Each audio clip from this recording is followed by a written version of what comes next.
Muy buenas noches, amigas y amigos de Crítica sin Censura, un programa que promueve el análisis y la opinión política en Tamaulipas, la nación y más allá de nuestras fronteras. Es una producción de Fernández y Castañeda, periodismo evolutivo digital. Me da mucho gusto estar en este sábado por la noche en compañía de ustedes, llevándoles lo mejor de lo mejor en cuanto al análisis y a la opinión de los políticos que hoy conforman el gobierno de la República. Y queremos compartirles lo siguiente. El tema de este programa de hoy es mentiras y verdades sobre la Guardia Nacional de AMLO. Esto que ha generado tanta polémica, tanto rechazo, tanto encontronazo, topones, dirían por acá, entre los senadores y sus diferentes bancadas. Igual sucede con los diputados federales. Sin embargo, ya muy próximo está el desenlace de cómo va a quedar esta propuesta de Andrés Manuel López Obrador, presidente constitucional de nuestro país. Veamos si tenemos la idea exacta, la idea real que debe de prevalecer, lo real sobre lo ficticio. Mi socio Mauricio Fernández Díaz y un servidor nos propusimos detallar esto del concepto de la Guardia Nacional. Es muy importante porque es la propuesta para pacificar el país civilmente, ya con autoridades civiles. Sin embargo, las voces que tienen la obligación con sus partidos, con sus intereses, pues tienen la libertad y el derecho de ejercer también su contraataque, ¿sí? Porque estamos hablando de política y en esto se vale de todo. Hasta negar de lo que tú fuiste causante. Sí, así de cínica es la política en México, así de cochina, por eso dicen puercos a los políticos, porque no hay moral, no hay ética, no hay valores, más que los valores de capital, de dinero, los intereses de grupos que no quieren a México, quieren lo que tiene México, lo que le queda a México, no obstante que ya lo han saqueado bastante en anteriores gobiernos. Tenemos que desmenuzar, encontrar realmente qué es verdad y qué es mentira. Y nada mejor que lejano de la opinión de estos sus amigos, me refiero a Mauricio Fernández Díaz y un servidor Óscar Castañeda Montemayor, que ejercemos la libertad de expresión, más allá de nuestras opiniones, de nuestras críticas, de nuestros análisis y nuestras investigaciones. Tratamos de brindarles a ustedes un panorama directo, o sea, desde ahí donde se lleva a cabo la labor legislativa, de ahí de donde se nutre o se amputa a nuestra Constitución mexicana, o donde se le parcha, se le cosen heridas, se parcha esa Constitución. Vamos a presentarles una entrevista muy interesante y sobre todo reveladora directamente con alguien que está en ese quehacer y tiene un cargo muy importante y asumirá otro en el gobierno federal. Me refiero al jefe de asesores del senador doctor Ricardo Monreal, quien es el responsable del área política del Senado. Bien, este personaje que hoy les menciono es el doctor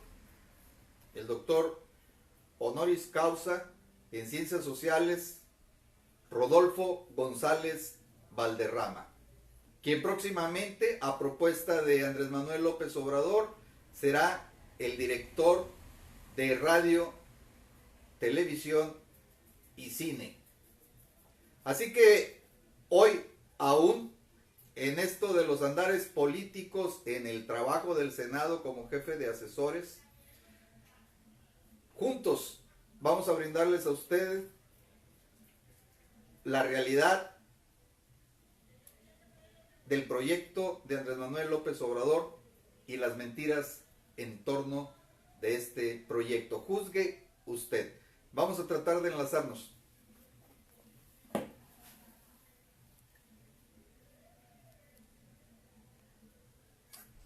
Hola amigas y amigos de Fernández y Castañeda, Periodismo Evolutivo Digital.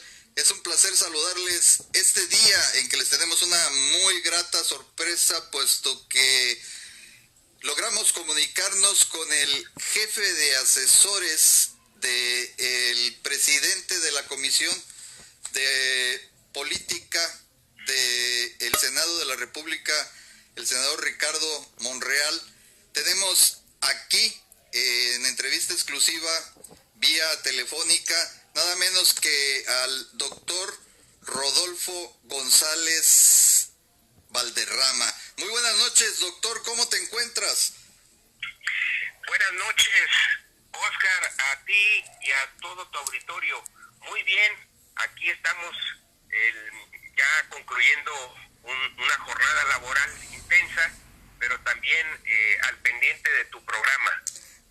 Cosa que se te agradece muchísimo y bueno, pues obviamente te felicitamos por esa propuesta de nuestro presidente Andrés Manuel López Obrador como futuro director de radio, televisión y cine, cinematografía, en este nuevo aspecto, en esta nueva faceta de independencia del Ejecutivo, pero que ya serás entrevistado, si nos lo permites, para cuando se te dé el nombramiento.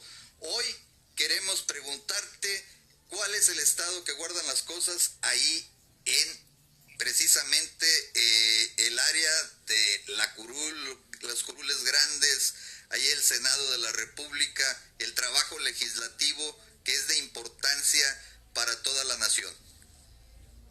Sí, pues ahorita concluyó el periodo extraordinario de sesiones para sacar la Fiscalía General de la Nación, nombramiento que recayó en el doctor Alejandro Gertzmanero, y está ahora pendiente el tema de la Guardia Nacional, que ya no se va a periodo extraordinario, sino al periodo ordinario que arranca precisamente en febrero.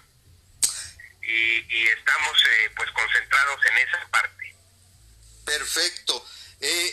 ¿Ya se pusieron más o menos de acuerdo todas las fracciones parlamentarias? Hay resistencia para algunos temas de la Guardia Nacional y que todavía no están precisamente en proceso de aclararlos y en proceso de negociación legislativa.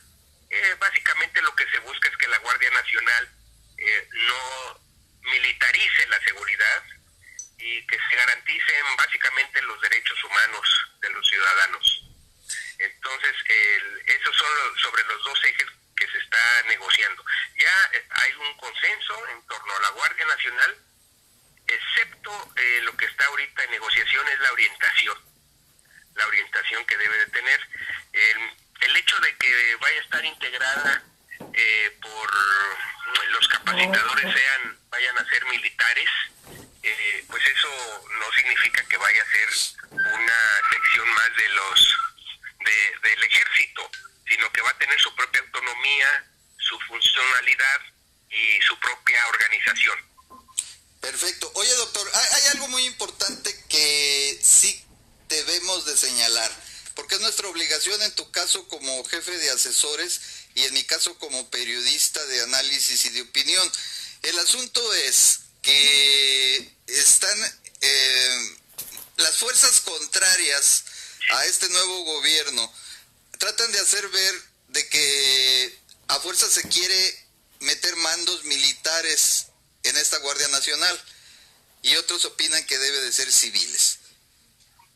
Sí, mira, militarizar en sentido estricto es que esa Guardia Civil estuviera al frente, por ejemplo, un general, o que al frente de las Fuerzas Armadas estuviera un general, y como lo sabemos, al frente de las Fuerzas Armadas está el presidente de la República, el licenciado Andrés Manuel López Obrador, que es un civil.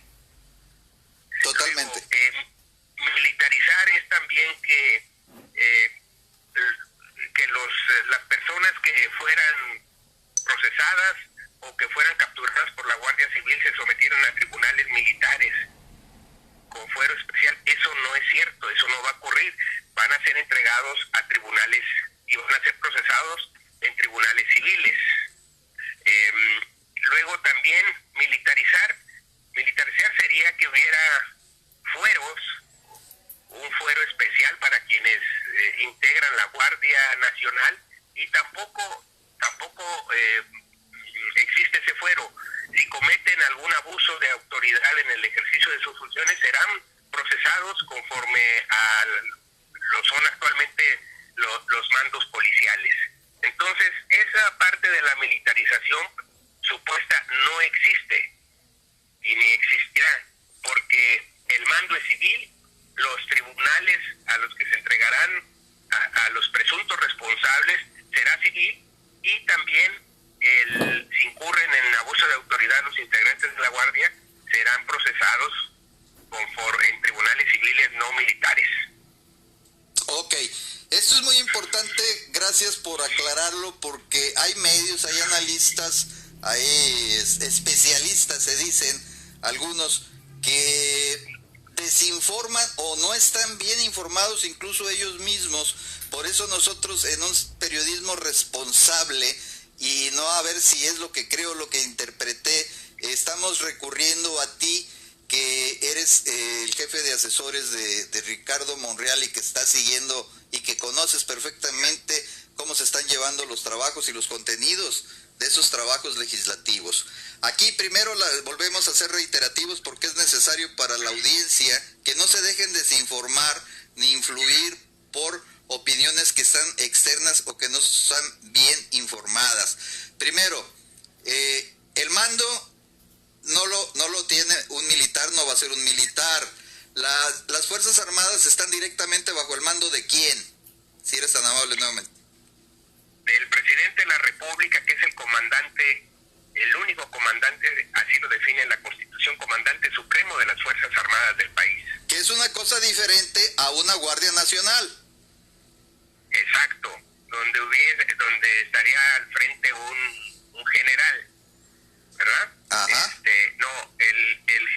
Los mandos militares que van a intervenir en la Guardia Nacional es para preparar, capacitar, adiestrar y sobre todo formar en la disciplina militar a los integrantes de la Guardia Nacional, pero de ahí a que sea una extensión del ejército no lo va a ser. Además hay un periodo de tiempo de 5 años, dentro de 5 años ya ellos se retirarán de la formación de este nuevo cuerpo policial. Perfecto. ¿Quién va a comandar la Guardia Nacional? El jefe directo. El jefe directo de la Guardia Nacional será un civil, un mando civil, y ahorita recae en el presidente de la República. Por el momento. Por el momento, así es. Ahora, ¿qué papel juega aquí Durazo? Durazo es el secretario de Seguridad Pública, es un civil, y en el diseño que se está haciendo de la Guardia es muy probable que quede al final en en la Secretaría de Seguridad Pública. Pero ahorita, tal como se está diseñando, es una fuerza autónoma cuyo mando civil es el presidente de la República. Perfecto. Ok. Ahora, claro, las otras fracciones y quien está en contra sistemáticamente porque son sus intereses dirán que es una bola de paramilitares, ¿no? Porque van a estar incluidos tanto ex policías federales o de la Policía Federal se pasan a la Guardia Nacional, de las Fuerzas Armadas también. ¿Estoy en lo correcto o corrígeme por favor, doctor? Sí, no, mira, curiosamente quienes dicen que se está militarizando la seguridad pública son los que promovieron durante 12 años que el ejército anduviera en las calles.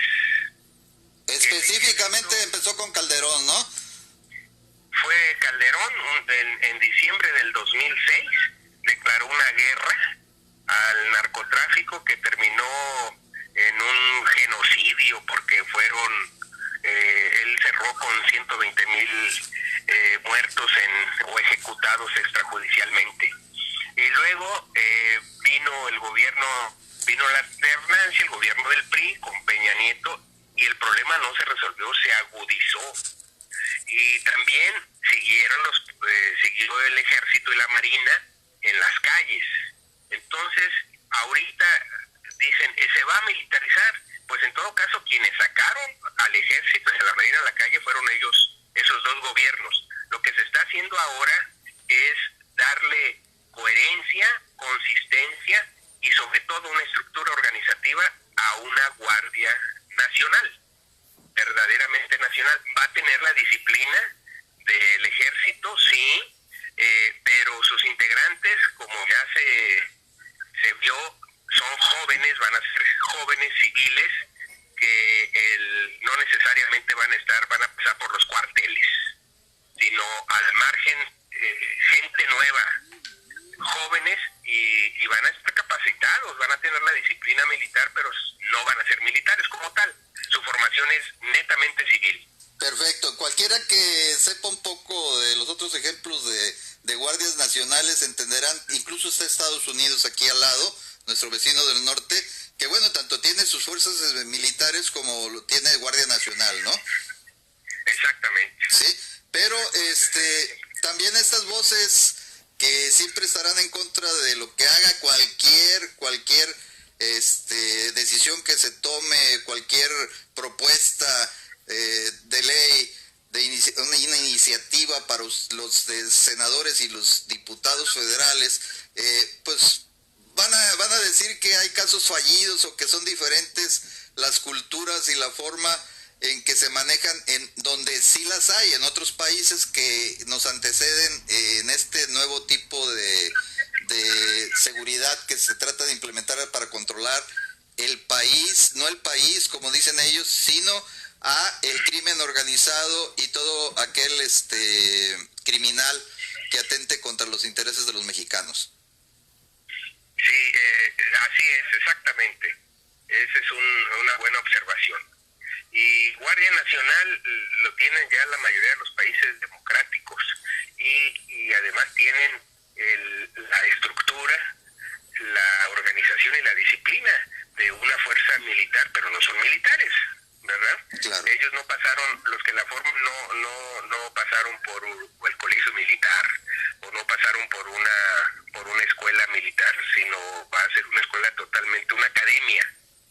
Va a tener sus academias y su orientación, van a estar incluso capacitados en materia de derechos humanos, cómo deben de actuar en todo caso frente a una situación de contingencia.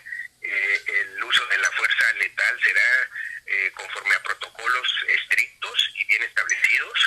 Entonces, pues eso no lo maneja, eso no es una militarización, al contrario, es una civilidad, es civilizar lo que es el uso de la fuerza letal, como lo hacen en todos los países. Todos los países democráticos respetan los derechos humanos, la policía está capacitada, pero a la vez garantiza la seguridad y el orden. Perfecto. Ojalá y sí se se logre rápidamente ya que lleguen estos acuerdos y que se inicie con esta importantísima acción que redundará en el beneficio de todas las mexicanas, mexicanos, LGs, etcétera. Aquí quiero puntualizar porque luego algunos entran un poquito después de que empezó el programa.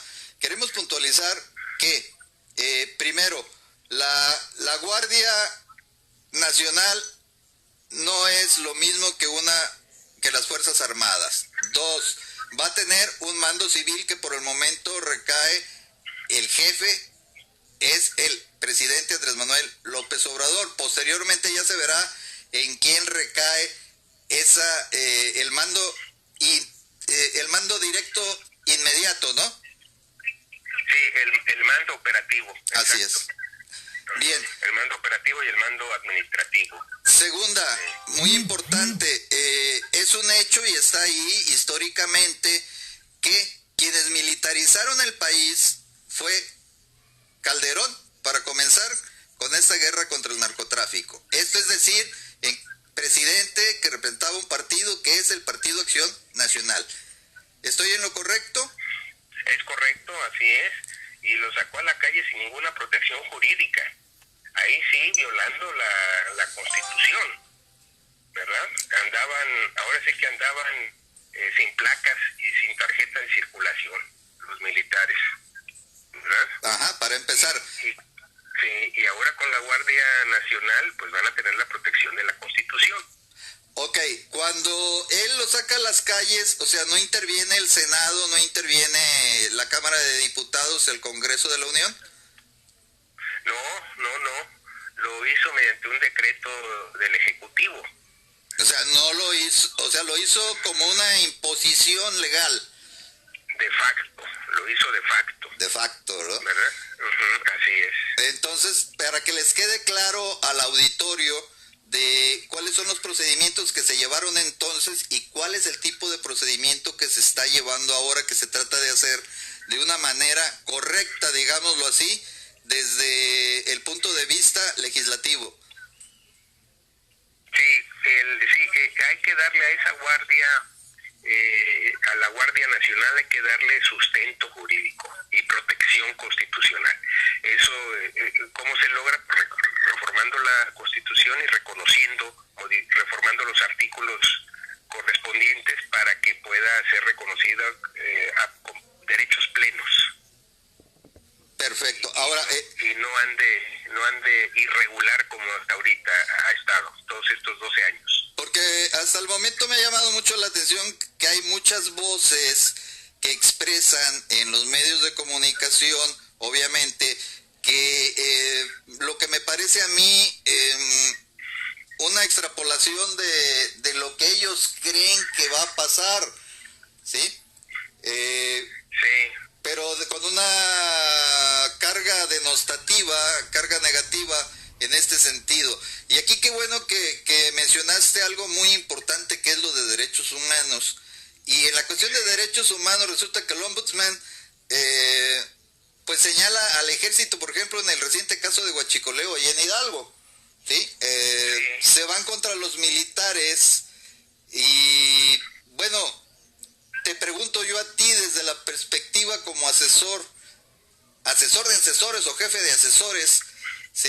Ahí en el Senado, y además doctor honoris causa en ciencias sociales, con amplia experiencia y vasta cultura, y además con una gran responsabilidad. Yo quiero preguntarte directamente, los derechos humanos actuales, o sea, ese organismo, yo le llamo nada más organismo, esa figura dentro de la política, realmente está defendiendo los derechos humanos, pero ¿de quiénes? Sí, en efecto, hay expresiones en ese sentido, ¿verdad? De que no está claro todavía qué tipo de los derechos humanos de quién están defendiendo. Si evidentemente son de las víctimas en primera instancia, pero también pues las fuerzas, un policía, un marino,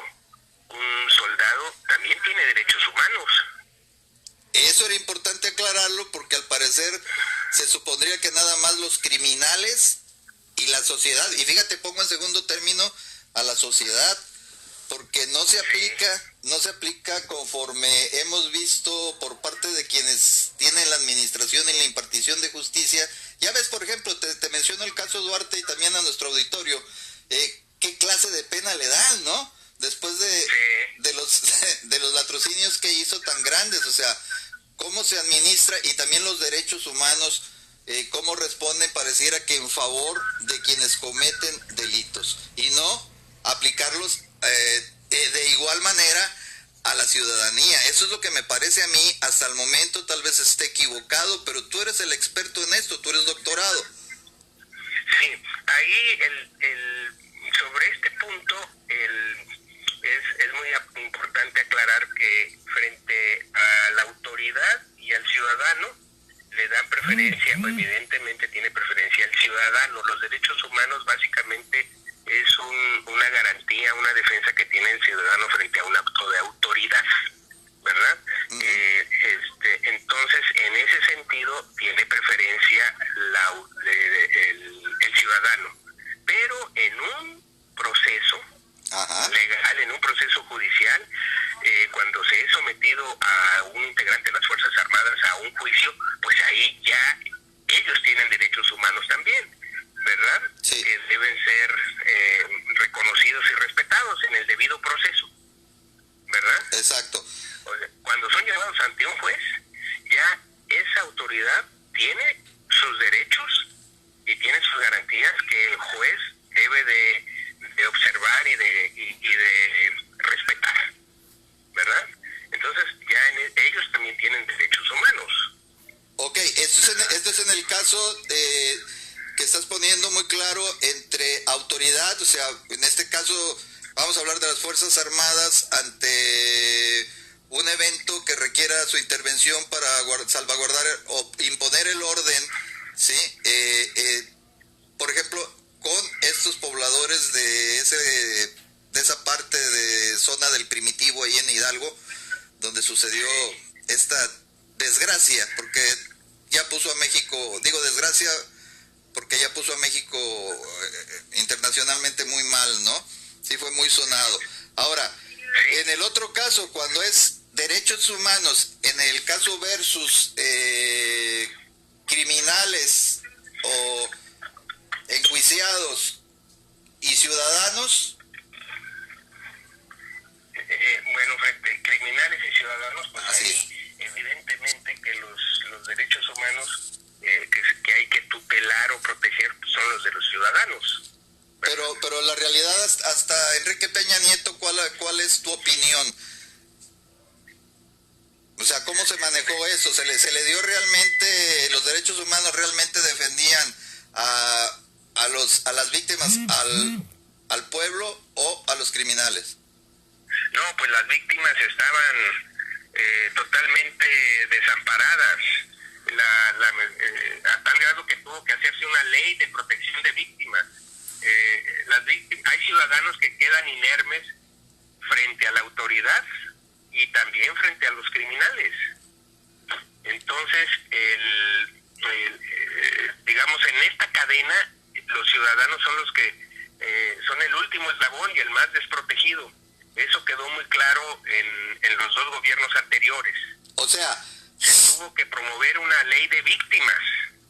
¿no hubiese sido necesaria si se hubiera aplicado bien los derechos humanos y hubiera actuado bien esta dependencia, llámalo yo? Así es. Por eso es que la Guardia Nacional, un componente muy importante de su formación, es el conocer, respetar y proteger los derechos humanos de las víctimas.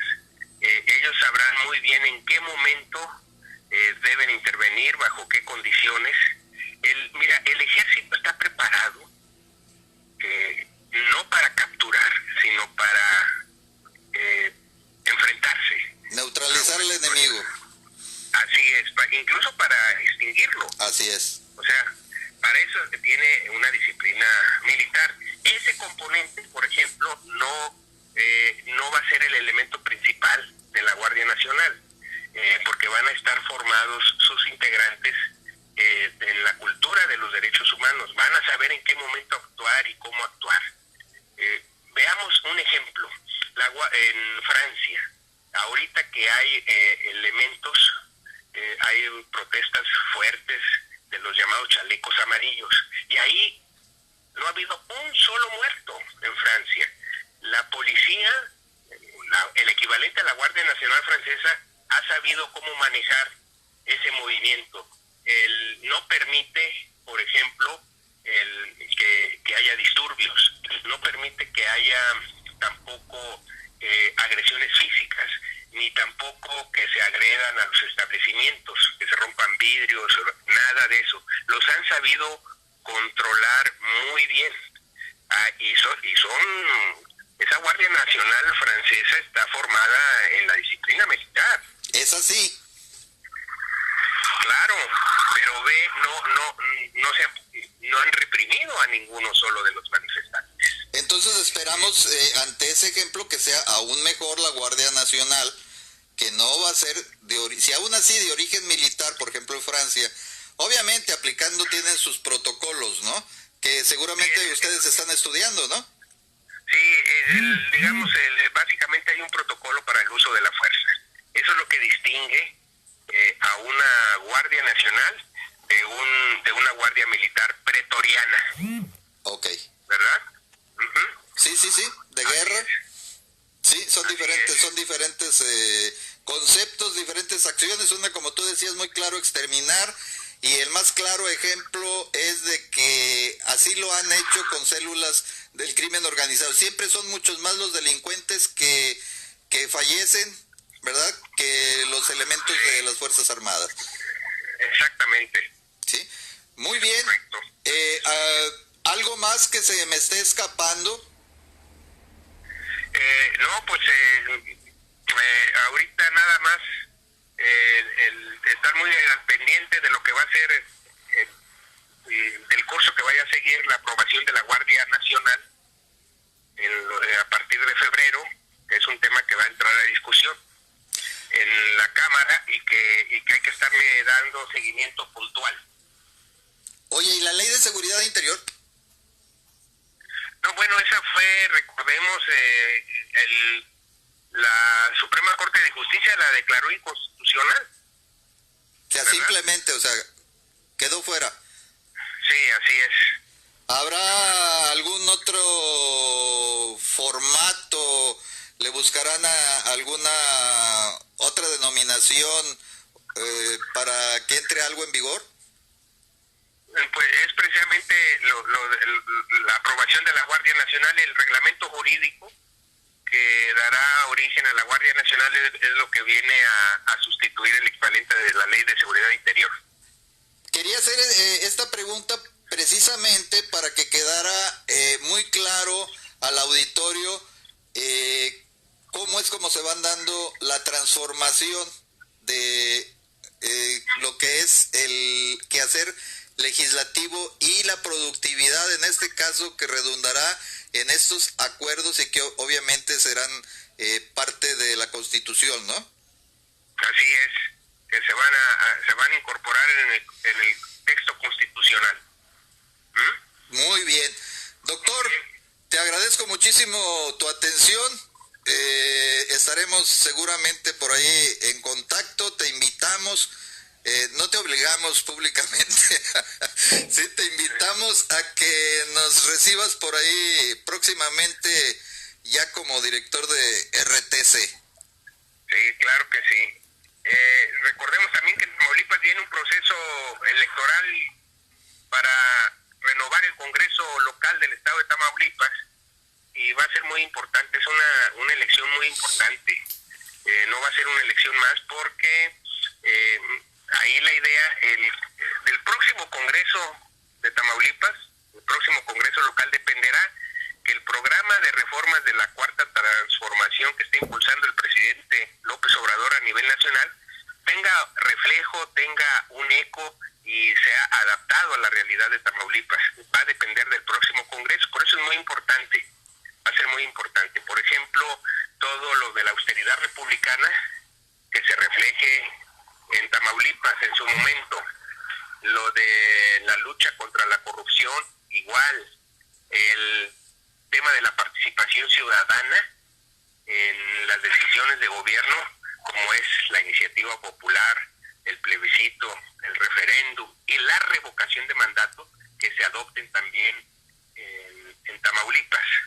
Y en fin, todo el programa vasto de reformas que está impulsando el presidente a nivel federal, es importante que tenga su reflejo y su réplica a nivel estatal en Tamaulipas. En Tamaulipas, se requiere de la participación de la ciudadanía, la unidad. Pero fíjate que qué bueno que lo tocaste, yo ya casi te despido, y nos muestras un panorama que tenemos en el futuro inmediato, que se requiere ya acción.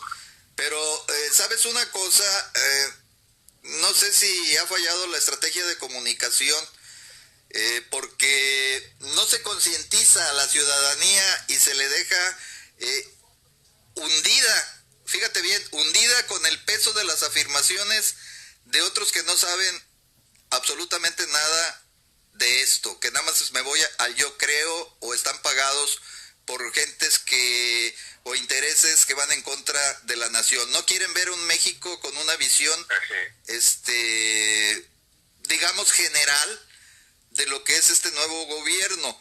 Y obviamente esto se tiene que integrar todos los estados que forman el Pacto de la Federación, ¿no?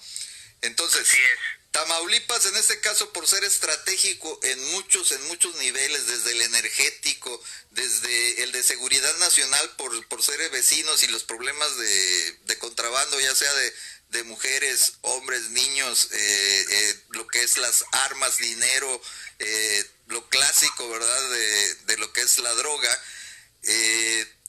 Recordemos que tenemos, tanto en litoral como en tierra, recursos energéticos que hacen uno de los estados más importantes de la República, porque precisamente su frontera es la más larga, ¿sí? La más larga en el país, ¿cierto? Sí, y además además es la entidad donde más cruces fronterizos hay. En Tamaulipas se concentra casi el 40% de los cruces fronterizos que tiene México con Estados Unidos. Entonces es una frontera muy importante. De hecho, Nuevo Laredo es conocido como la aduana del Tratado de Libre Comercio. Ajá. Porque ahí cruzan diariamente 13,000 contenedores, de un lado y de otro, tanto de exportación como de importación. ¿Por cada cuánto tiempo? Diarios. 13,000 contenedores. Sí, así es, al día. Entonces es muy importante. Pues muy bien, ya me está pitando aquí la batería, ya se está acabando. Ok, yo sé que, pero a ti te sobra batería y a mí también, pero lo dejamos para una segunda entrevista. Por lo pronto hay que apoyar. ¿Nos repites? Así es. ¿Hay que apoyar qué? ¿Nos repites? Sí, que haya la elección, la próxima, la elección del Congreso del Estado, que va a ser en junio, el primer domingo. Es muy importante que la ciudadanía participe y que voten por un proyecto que garantice que en Tamaulipas la cuarta transformación va a ser una realidad y que no se va a aislar Tamaulipas de la cuarta transformación que promueve el presidente Andrés Manuel López Obrador. Perfecto, pues más claro no pudiste expresarlo. Hay que salir a votar porque es lo que más conviene, pero en favor de la nación y no de un partido político, aunque sea el que esté ahora gobernando a Tamaulipas, que por cierto, pues reafirmo y confirmo que es un Congreso totalmente entregado y bajo las órdenes de Cabeza de Vaca. Bien, esperemos que nuestra gente tamaulipeca, pues entienda esto. Muchísimas gracias por tu fina atención. Sé que acabas de aterrizar por ahí en un lugar no determinado. Y te deseo que descanses. Muchas gracias y nos vemos en la próxima. A ti y a tu auditorio. Saludos. Muchas Muchas gracias, doctor. Un abrazo. Bien, amigas y amigos, esta ha sido una entrevista muy valiosa, puesto que se han definido muchísimos aspectos que la gente no tiene información correcta. Se utilizan terminologías que algunos no entienden o que algunos entienden lo que no quieren decir estas terminologías, estas palabras. Es decir, se utiliza un término con un significado que no le corresponde. Esto es muy dado porque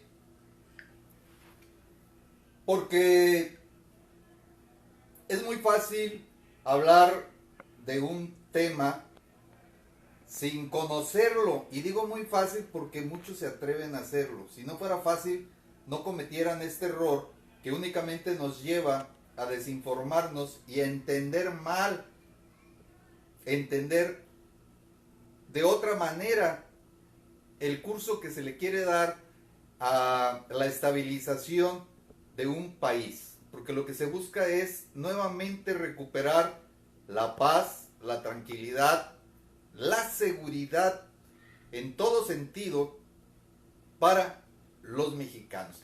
Esto es lo que se propone esta cuarta transformación, es lo que expresan, y como les decía al inicio, así voy a despedir el programa. Es muy aparte de lo que es la opinión de quien sea que tenga acceso a un medio de comunicación y por medio del mismo, incluso las redes sociales como lo hacemos nosotros, portales, blogueros, youtubers, es muy fácil pronunciar, tratar de imitar a algunos activos políticos y responsables de esta transformación, pero suelen confundir la terminología, puesto que no conocen este lenguaje propio de cada una de las disciplinas diferentes que se tienen que integrar en un cuerpo colegial de conocimientos, diferentes profesiones, pero sobre todo una muy